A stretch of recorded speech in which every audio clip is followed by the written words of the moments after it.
नाराज नाही.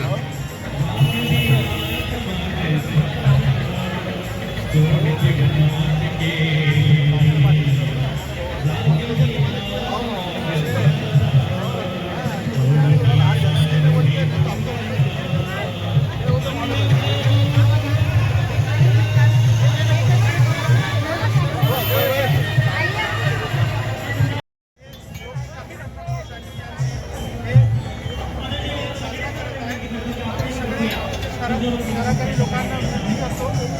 लोकशाही अण्णाभाऊ साठे यांनी दिलेली आपण त्याचा अभ्यास करावा आणि त्यांनी दाखवलेलं जे मार्गदर्शन आहे ते घेऊन आपल्या शहराला, आपल्या राज्याला आणि आपल्या देशाला कसे पुढे नेलं जाऊ याच्यावर आपल्याला भर द्यावा लागेल. सगळ्यांना आज 1 ऑगस्ट लोकशाहीर अण्णाभाऊ साठे यांची पुण्यतिथी याची शुभेच्छा. जय हिंद, जय महाराष्ट्र.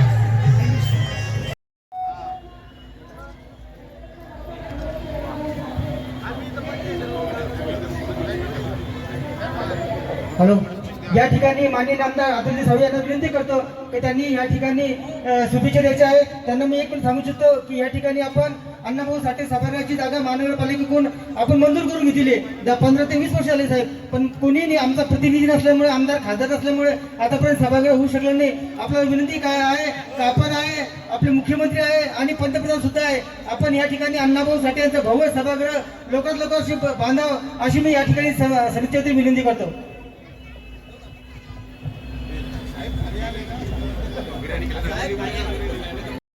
की लोकशाहीर अण्णाभाऊ साठेंनी जी आपल्याला शिकवण दिली आहे ती नक्कीच आपण प्रत्येकाने आपल्या आयुष्यात त्याचं वाचन केलं पाहिजे आणि हे केलं पाहिजे. दुसरा विषय जो असा आहे की फकीरा त्यांचं जी कादंबरी आहे ती तर प्रत्येकाने वाचली पाहिजे, कारण त्या कादंबरीवरून सगळ्यांना बोध मिळणार आहे. म्हणून या ठिकाणी जास्त वेळ न लोकशाहीर अण्णाभाऊ साठे यांच्या 105व्या जयंतीनिमित्त सगळ्यांना शुभेच्छा देतो आणि जय लहूजी, जय लहूजी. धन्यवाद. जय हिंद, जय महाराष्ट्र, जय भीम. धन्यवाद साहेब. साहित्यरत्न अण्णाभाऊ साठे यांच्या सर्वपक्षीय जयंतीनिमित्त आज येथे अभिवादन करण्यात आलेलं आहे. साहित्यरत्न अण्णाभाऊ साठे यांच्या आज 105वी जयंती आहे. मित्रांनो, साहित्यरत्न अण्णाभाऊ साठे यांची जी लेखणी होती ती मनोरंजनाची लेखणी नव्हती. साहित्यरत्न अण्णाभाऊ साठेंनी आपल्या लेखणीचा उपयोग हा शस्त्रासारखा केलेला आहे आणि दीनदलितांच्या, कष्टकऱ्यांच्या, शेतकऱ्यांच्या व्यथा त्यांनी जगासमोर मांडण्याचं काम केलेलं आहे. मित्रांनो, स्वतंत्र महाराष्ट्राच्या चळवळीमध्ये लोकशाहीर अण्णाभाऊ साठेंनी महत्वाची भूमिका निभावलेली आहे. त्यांच्या तमाशावर तात्कालिक सरकारने बंदी आणली होती, तरीही त्यांनी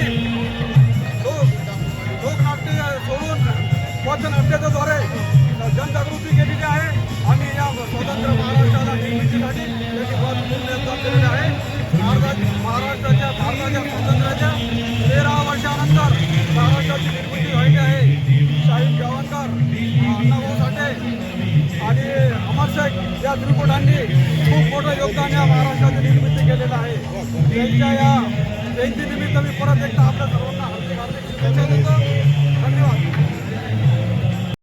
105व्या जयंतीनिमित्त आज हा ज्या ठिकाणी त्यांच्या नावाने एक स्मारक तयार होणार आहे अशा या ठिकाणी या उत्सव समितीच्या प्रसंगी उपस्थित असलेले मगर साहेब, आमचे मित्र गौतमजी, तसेच राजू भालेरावजी, माझे सहकारी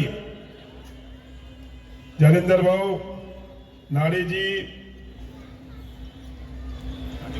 राजू भालेराव, श्रीकांत घुले, आमचे आंबेडकर नगरचे मान्य महेंद्र भाऊ नगरसेवक, काय म्हणायचं पुढे, भावी आवी काय यस, उपस्थित सर्व ताटे साहेब, विजय तुपे, उपस्थित सर्व आदरणीय व्यासपीठ, समोर येणारे आमचे सस्व खंडाळकर साहेब. आज लोकशाहीर अण्णाभाऊ साठे यांची 105वी जयंती आहे. आपल्याला माहिती असेल त्या काळात कुठल्याही प्रकारचं शिक्षणाचं साधन उपलब्ध नसताना 1.5 दिवस शाळेत जाऊन येऊन त्यांनी ज्या पद्धतीने युवा पिढीला मार्गदर्शन करण्याकरता अनेक कादंबऱ्या लिहिल्या, अनेक मार्गदर्शक अशी पुस्तकं लिहिली,